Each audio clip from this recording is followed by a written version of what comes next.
All set. Okay. Good evening, GrrCON 2019, folks. It's my pleasure to present Matt Hoy. He's going to be talking to you about embarrassing breaches. That just sounds... How to avoid them. Well, and avoiding embarrassing breaches. He is a fourth time, is that right? Speaker at GrrCON. So I'd like to have you give him a nice Grand Rapids GrrCON welcome. Matt.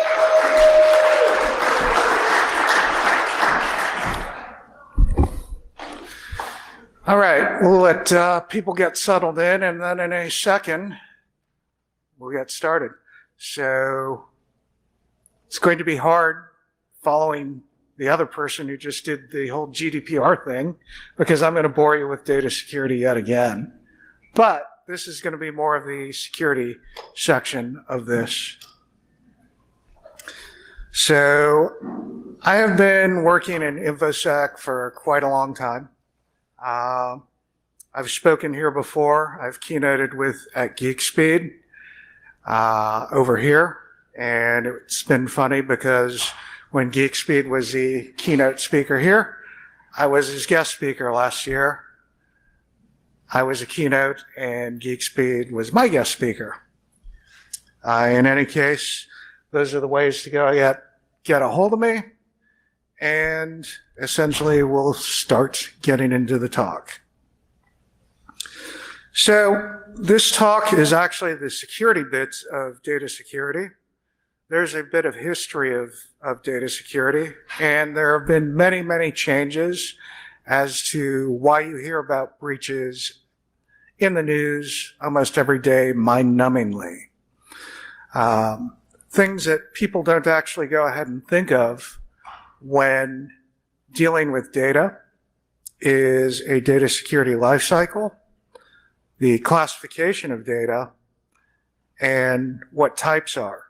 So prior to actually getting into data security and becoming a subject matter expert at it, I did a lot of incident response. And what happens every time somebody gets popped? Well, what were the assets that were lost?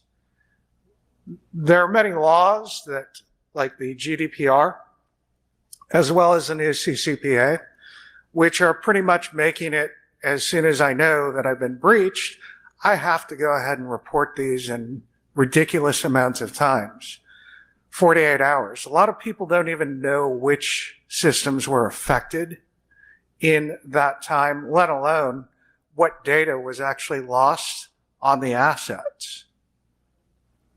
So what we're going to talk about is how do I go ahead and solve this through data security, some of the people, process, and technology. I'm going to talk a little bit about the industry standards and some of the lacking issues as far as industry standards. I'll actually go ahead and break into some particular threat modeling that some people don't think about when actually dealing with data security. And there are all kinds of things that could possibly come at you and your company, from legal to forensics to everything else. And we'll get into that. And then we'll think about how we want to go ahead and architect things.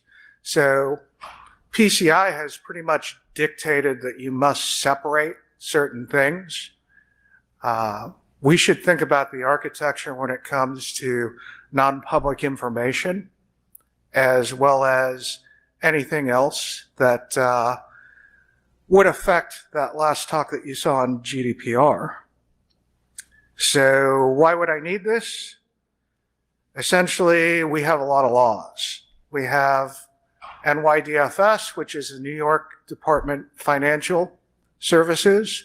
We have CCPA, which is a California version, and that thing, GDPR, which nothing really kind of happened on. So who knows what most of these words are? Can anybody? We have somebody. No, you don't have to know them all, but if you know them all.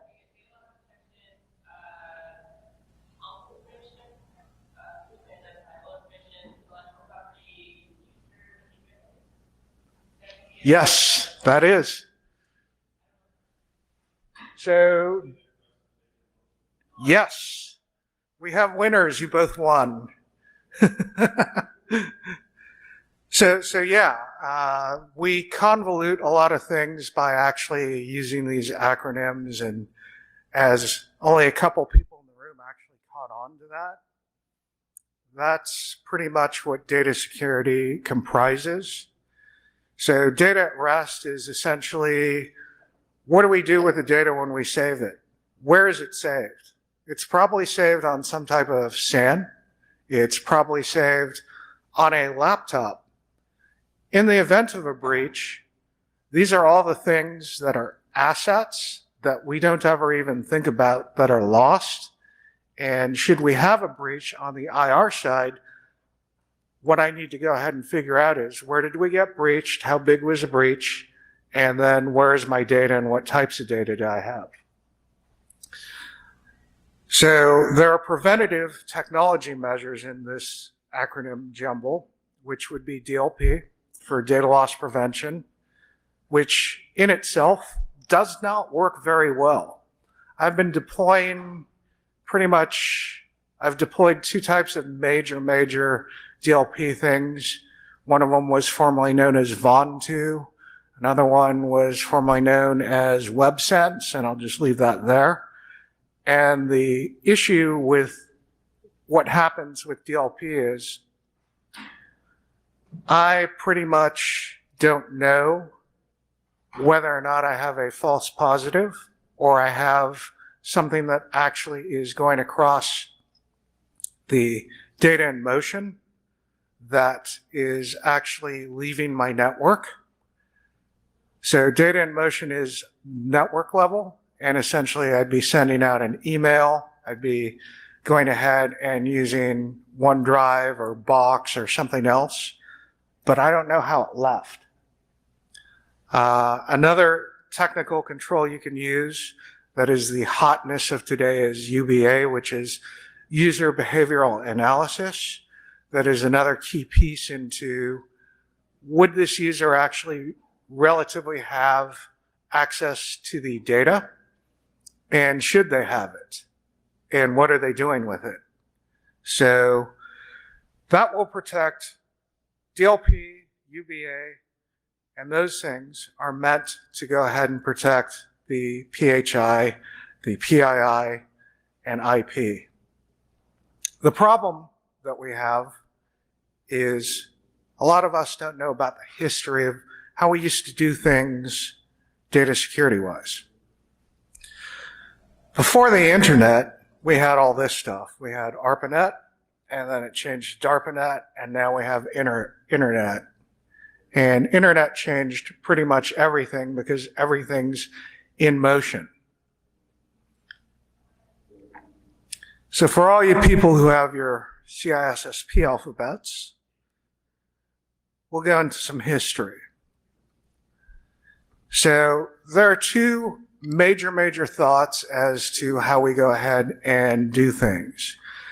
Back in 1975, there was the BIVA model, which is the data always has to be correct, which is a read up and write down. So basically, anybody who had access to a system could always read up, but only the people who were the trusted people could write to this and modify a document.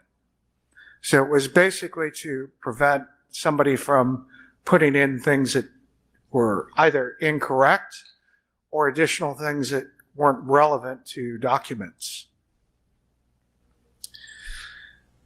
The opposite of this is Word, the Bella Padula model, and essentially it is write up and read down. The whole idea of write up is you could take anyone from a military potential and they could be low ranked and they could write everything, but only a general or somebody up above would be able to read down. So the value of the data was, hey, I need to go ahead and have access to all of it, but I can only access it at a certain level. And that was basically an opposing view which said, I don't want this data to ever leave. If you do not have access to this because you don't have rights, this was essentially the evolution of what became RBAC, role-based access control, which we'll go ahead and get to, which is multi-level security. Essentially, back in the Cold War days, we had systems that were actually built to process information, have classifications, and only certain people would be able to access the particular data. When we designed and architected the actual machine, everything would be compartmentalized and at a database level. So if you did not have access to the database level of the OS, you basically don't have access because you're not allowed to.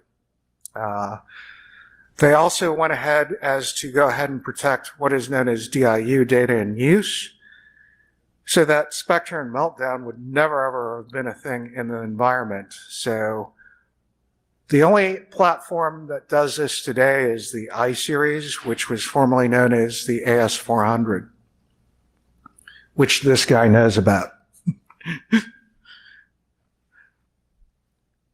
So, who knows what the green bar paper used to look like?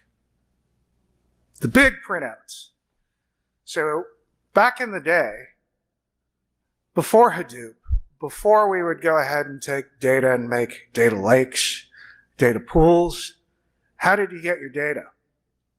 You actually had to go ahead and request the data through a data custodian who would pretty much go, yeah, I need your management and somebody else on another level to go ahead and give me that information.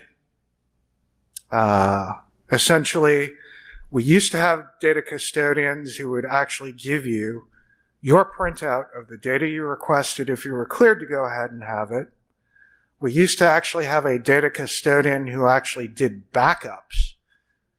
Now, we never used to think about backups, but who all knows about the ransomware going around these days? Everybody. And the problem with backups is the sole job of a data custodian was to go ahead and actually do the backups and make sure the damn things worked. The other thing is they needed to make sure that the most up-to-date data was actually what it said it was. Imagine not having your correct bank account balance just because data is corrupted. But we don't do it anymore, and we don't really have data custodian roles as much. I have seen this start to reverse with all these other additional laws that are coming in, like the ones I mentioned before, GDPR, CCPA, and NYDFS. But the thing of it is now we just get dumpster fires because we throw all the data into every storage area network, and essentially we decide that we're going to make data lakes, but we don't know what the data is. Let's just throw everything everywhere. Because we have so much access to so much data that essentially, let's just give API rights to everything. Let's go ahead and take centralized data and dump it all into one lake. And we don't even know what we're putting in there at times. There have been several instances where people have pretty much been embarrassed because they thought that a private S3 bucket that had sensitive data in it was actually public. There has been a lot better work done as far as the S3 buckets, in which by default they've gone ahead and pretty much made it so that it's not public by default anymore. As I was talking about, we had a lot of things changing. We have internet, we have cloud, we have laptop devices, mobile devices. The data is pretty much everywhere. And we probably have no idea what the importance is of the data, let alone where it is, all the way to the ability to go ahead and take a SD micro card and shove 128 gigs of data in it. So, no, that's not actually the CIA. When we look at data, we need to go ahead and look at the actual triad of everything, which is confidentiality, which means, do I have this locked down? Are the proper people who are going to have access to this actually have access to this? We need to make sure that the data is accurate through integrity, and we need to make sure that the data is available when you actually need it. Once again, that used to be actually the realm of a data custodian, but we actually don't have those guys anymore.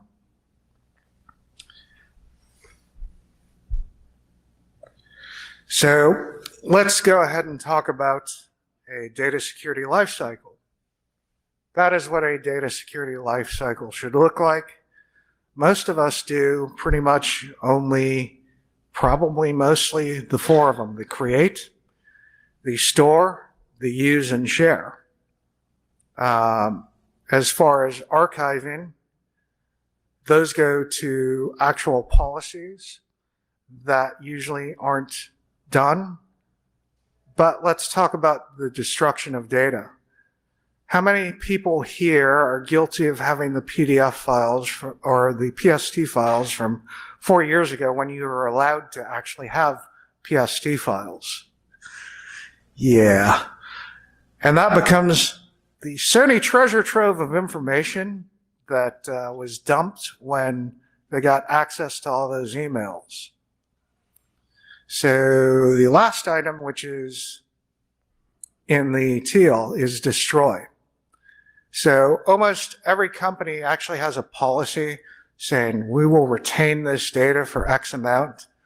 But if you actually have people who hoard data like emails in PST, which usually isn't allowed anymore by default anymore, that's the most commonly overlooked item is, did we go ahead and destroy that data? Because, once again, you can't actually hack or exfil something that doesn't exist.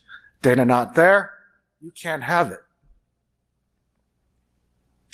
So, to us in security, data hoarders are dangerous. So, data hoarders would be people who do their own backup on non-encrypted hard drives.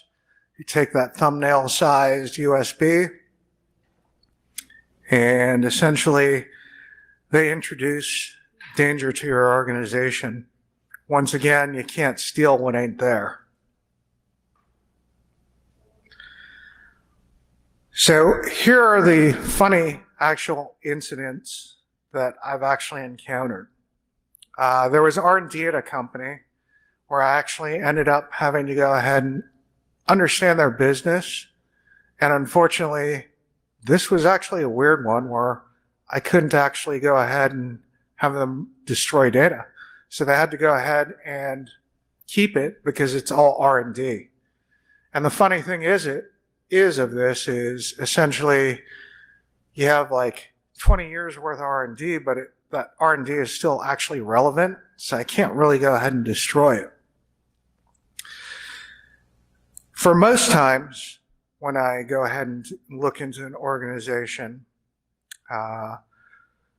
they don't have plans to go ahead and actually protect that data. So I honestly need to keep this for years and years and years and years, but I actually am not doing anything to go ahead and devalue the data to anyone who would want to go ahead and steal it.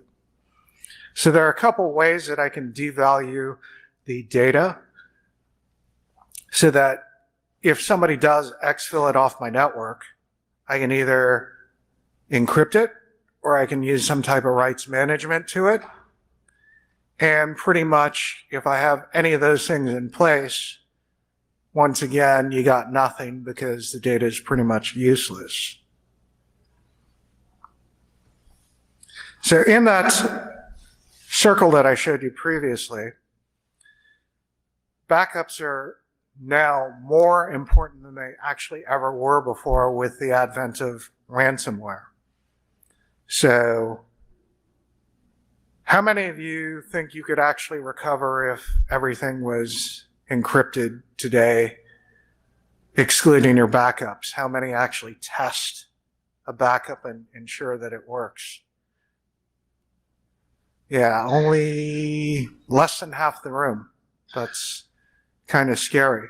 How many of them actually are encrypted when you do the backups? Awesome. These people actually know their stuff. All right. So essentially, you can't actually be hit by ransomware, and you can't be ransomed if I know my backups work. And if I lose my backups, which is always a fun exercise because that mountain place misplaced a few things, they can't really do anything with it if you actually took due care and made sure that you actually encrypted everything. So those are very important, and we're going to move on to my next favorite thing. So in the deficiencies of looking at DLP or the other mechanisms that I have in place to go ahead and stop data from getting lost, how many people have actually gone ahead and tried to do data discovery here? How successful were you in actually getting things besides social security numbers and credit card numbers, or things that didn't have a Luna algorithm? Not so much, right? So unfortunately, we don't have the magical things that actually make lives easier. So we can go ahead and look at, I've got things to do discovery, to go ahead and scan all the things on my SAN and network. But usually these things have way too many false positives for me to even go ahead and look at. So say I scan like 20 terabytes of data, I probably have about 15 terabytes worth of hits. And if I'm looking at the data that actually came in that's saying it's got non-identifiable personal information, it's got intellectual property in it, it's got other things that the company would deem sensitive, it's not going to detect it at all. So this is where I would highly suggest that you go ahead and think about it. It's like, which comes first, the chicken or the egg? The data is going to be created, and it's going to be created. There's no stopping that. What could we go ahead and do to actually go ahead and keep tabs on it? Well, we can go ahead and start classifying it. But what does that actually go ahead and buy me? The thing of it is what it actually does and goes ahead and buys me if I start classifying data today is that the so-called machine learning and AI and things that are supposed to go find it, by actually putting metadata tagging and classifying this stuff, I actually might have a chance of actually teaching the machines to learn what is not a false positive. And that's been the biggest problem on trying to go find data within your organization. So when should I classify data? Every time I touch a document, every time I create a document. This is going to end up helping the other detection methods to actually work. So data is essentially like water and a drop, a file. That's easy. We can pretty much solve that today. But what are we going to do when you've got petabytes worth of data? Where do you even go ahead and start? That's the difficulty. So by starting data classification, you have to start somewhere. So on creation, on modification, That's one of the things that you have to go ahead and do so that you can teach the machine learning and AI from any product to actually have a chance to go ahead and find it. When you actually classify the data class, when you actually classify data, essentially you're giving yourself half a chance in the fact that, oh, I know what a good item looks like as far as I classified it. Let's go ahead and look for some more of that. So when you actually take time to go ahead and implement a classification and metadata tag it, you can go ahead and pretty much get the benefit from knowing what is in my backups. When I do discovery, that metadata tagging will find that data much faster. If I have an incident such as a breach, I would have to go ahead and know what my inventory is. And by having the pre-classified data, and if I knew a segment was attacked, I can pretty much meet that requirement. Hey, this segment got hit. Here's all the data that was important. This has PII, and actually fulfill any of the breach notifications that I'm going to be on the hook for. It's also going to improve the data loss prevention capabilities because I'm not actually going to look at raw data. I'm going to look at raw data and run that pass through a signature model to go look for that data, but I'll also go ahead and try and look for the tag. So essentially, if somebody had bothered to go ahead and tag it as confidential or confidential with NPI or any of those other tags that can help me find the data, it's essentially not going to go ahead and let it through. This also helps when you're using rights management so that you can go ahead and actually start locking down and encrypting things as soon as they become confidential and you don't want these things to leave. It also gives you a situational awareness as to how much stuff I'm putting on a SAN.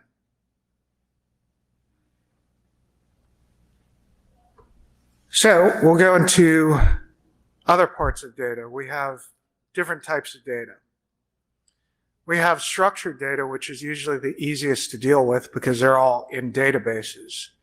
But where do we have the most issues? The unstructured data. And where do I have the most difficult issues as far as finding items for my DLP to detect, for my assets, and to actually have a clue where anything is and what's important. So any of the Microsoft Office files, most of those can be detected very easily if you're looking for PCI information in an Excel file. We have the power of Loon algorithms to go ahead and actually detect those. But what about everything else? Account numbers that actually don't go ahead and use Loon algorithms for banks. Those are going to be very unique, and most of the time the best shot you have at detecting anything leaving your network or getting stored on a network is using exact data matching, which you have to tell it, I'm looking for this data. Exact data matching actually works pretty darn well, except for when you get into the millions or above in record volume, because every time you're going to look for the account number and a first name and last name, it becomes rather intensive in the fact that I have to actually do the search for it, and you're never ever going to finish a discovery if you actually have over millions of accounts to go ahead and find those. If I go ahead and classify this and it has metadata tags, I can rely on the metadata tags to go ahead and at least go, this is probably important. So in solving this, we have to look at this in a sense of people and process and technology. So in order to go ahead and actually implement a program to go ahead and get this data security together, you're going to have those stakeholders who are going to get you your budget, Where I see data security fail mostly is there are no policies and standards that are enforceable in regards to actually handling the data. Because as a person in a SOC, I found a thing. It notified me in DLP that Jane Doe was copying this stuff to USB, but I can't do anything with it because I never had the proper policies or standards to go ahead and actually do that. It's also a branch in the incident handling, which is if I see this stuff move, I'd better do something about it. So essentially, we're going to need everybody in an organization to go ahead and use data classification. So what typically works is to get pilot groups to go ahead and start using these tags and then rolling them out in an organization from group to group to group. The difficulty we have with data classification tools that are being used is they don't work if people don't use them. And a lot of people are going to not use them at first. We have to go ahead and make sure that the people want to use those particular tools to classify data. You're going to have to educate your people, and that should be a part of pretty much everything else. Pretty much people are educated today on what a phishing attack looks like, but hardly anybody here, I don't think, has actually had a class on mandatory or otherwise as to what does sensitive data look like to the company. So if you don't know about it, we're not going to win because we didn't educate people. So process is going to be making sure those standards and policies are put together. We are going to have to go ahead and use and take the effort to educate people so that they understand that data classification is just as important as those phishing campaigns that we educate everybody else about. We're probably going to have to go ahead and also educate folks about what the policies are, possibly go ahead and actually have violations in which somebody's going to have to be held accountable for purposely knowing that they broke a policy that was in the company. This one actually gets pretty tough because you have to have all those things in place before. And unfortunately, nobody really does things unless you're working with the classified data in a government type environment. I've never ever seen issues in government, but I definitely see a lot of issues in private industries. So essentially, I would say out of all the things, we want to actually rely and educate our people as to what the ramifications are for mishandling or misusing data. And essentially, we have that technology that I was talking about, like the classification and metadata tagging tools, the data discovery tools, DLP, and CASB. Pretty much all those things are there, but none of these things work when you leave these things in monitor mode. Don't tune them, don't do anything with it. We've had talks about seams before, where it's like, the seam's catching everything, but nobody actually did anything. We've had talks about IPS, where none of it was set to block. You're going to actually have to invest in blocking. You're going to actually have to invest in enforcement, and you're actually going to have to go ahead and invest in tuning your technology if you're going to implement it, or don't even bother to implement it at all. So there are industry standards for data security, and one of them is the CMMI data maturity model. That thing is totally rough. It's very, very long, and I don't recommend it unless you're dealing with a very mature organization. But if you need to go ahead and understand what good and perfect should look like for data security and what data security maturity will look like, the CMMI does a pretty good job. But once again, it's pretty much like a NIST or anything else. Unless the organization is willing to go ahead and buy in and invest, it gets super tough to go ahead and actually put together. So let's go ahead and move into a few tabletop exercises. And this is going to be fun. What could go wrong? Well, I've got legal, and it's not displaying. Hold on. I have to exit out of PowerPoint for a second.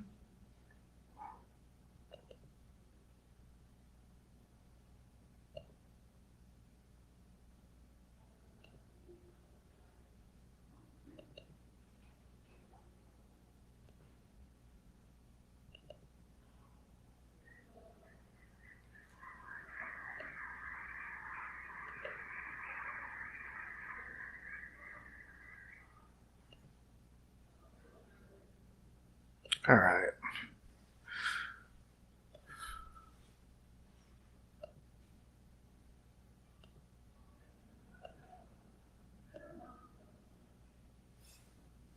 Yay. There's my screen. So what most people don't actually go ahead and think about is nobody's actually bothered to go ahead and do a tabletop exercise as to how data matters in their organization. So what are the possible threats that I can absolutely have? I could have a mass exfiltration and a data breach where all my databases are stolen and everything else. What does it actually go ahead and affect? And essentially, I put the CMMI DMM areas in there. So what I have that I can go ahead and stop it, I can put in eDiscovery, DLP, endpoint, and network. So who's going to actually steal this? Essentially, anybody who has access to it and can get to it. So how can I reduce this? Well, I want to go ahead and actually know what my assets are, spend the time to do discovery, spend the time to actually go ahead and do some of the data classification, and essentially make sure that I know where my assets are. We can go ahead and actually take a look at this as a holistic enterprise. And once again, if I were to go ahead and classify my data, I can enable those other security tools to do their job at a much easier rate. What can I do in the actual data center? I can actually reduce my risk by making sure these backups work. In addition to that, I can go ahead and reduce my risk by actually taking architecture and treating non-public information or PHI information as well as I would PCI information that actually has to be segmented.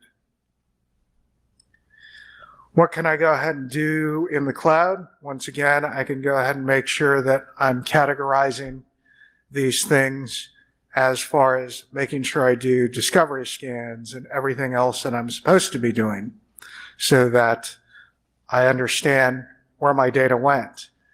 If I classify it, your CASB is probably going to have a whole heck of a lot easier time looking at putting rights management into where your data is going and identifying it. Most of the CASBs actually now work with the two major data classification programs out there that are pretty effective. Let's get back into the slide.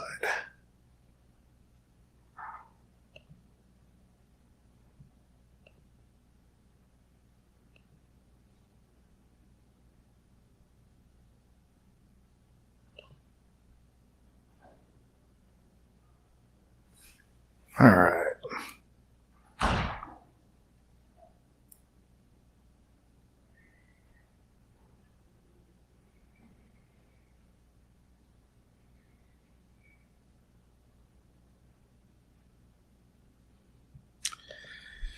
So once again, the last thing that we can go ahead and do is think about actually architecting these things. We've, as an industry, implemented PCI, segmented architecture items for PCI data because people don't want to pay those extra percentage rates. But what if we were to actually go ahead and take PHI data, know where it is, air gap it, and segment it? What if we were to go ahead and take the non-public personally identifiable information and actually go ahead and air gap that? It's not too far off in which we could go ahead and do such a thing because we already know how to do it for PCI. So if I knew that I was in an industry that had to deal with PHI or something else, why would I not want to go ahead and put my data that's actually worth something in a non-protected environment? So you can go ahead and implement mandatory access controls in which you can only access things via Citrix farms or VDI farms. You can go ahead and make sure that when somebody is going to access the good stuff, you're going to implement multi-factor authentication in there. You're going to want to go ahead and at least design it so that you would protect it as you would PCI data because you know where your data is. So by starting with the creation of data, classifying it, bothering to classify it, and actually knowing where it is, you can then start actually thinking about how do I want to architect my systems to go ahead and protect all that particular data. So those are things that we definitely can do much better. And somehow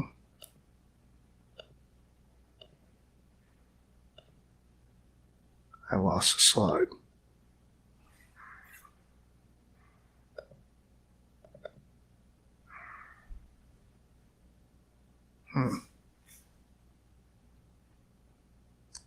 Give me a second.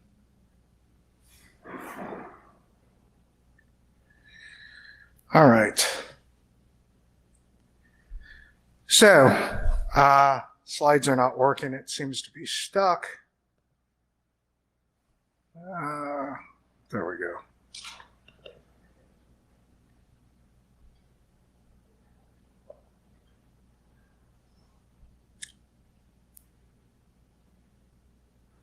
Back to architecture.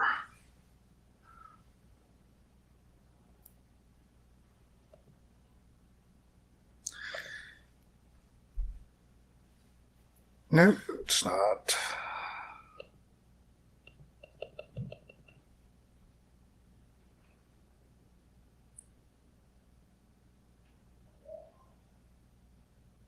Sorry about that, guys. So I'll go ahead and talk about the architecture. There are things that I can go ahead and do to actually go ahead and solve things. And by building my particular architecture, what can I do? I can go ahead and actually leave some of these things exposed to purposely do this. Use something like HoneyDocs to go ahead and find out where my shares are that shouldn't actually be out there. I can go ahead and implement rights management, which are going to encrypt the particular documents and make sure that any of the exfil data is worthless. I could do full file level encryption, and we can go ahead and make sure that we actually protect it using role-based access controls, in which if I have sensitive data, I basically don't allow you to access it. One of the things we don't do very well is when we put together LDAP and AD, we forget about what the groups were meant to be, and then the groups end up expanding to be way too big. And then you have people with permissions that they ought not have. So when thinking about this, your IAM program is going to be super important as to protecting your data as well, because if you actually have your identity access management together, then they shouldn't be seeing these things on shares. They shouldn't be seeing these things anywhere else. So you need to go ahead and understand your environment. You need to understand where the data actually lives. And we should think about this as a risk-based thing. If I have important intellectual property, if I have sensitive data, it shouldn't particularly leave the area. We've done this in PCI. We can do it with data, but we're going to actually have to go ahead and define what data is actually sensitive. Essentially, you should always be testing to see if you're able to exfiltrate the data against your DLP systems or other preventative controls. Encryption, the key should be managed. You should be expiring everything out. And this is basically the end. I'll see you all at Z's. Question time.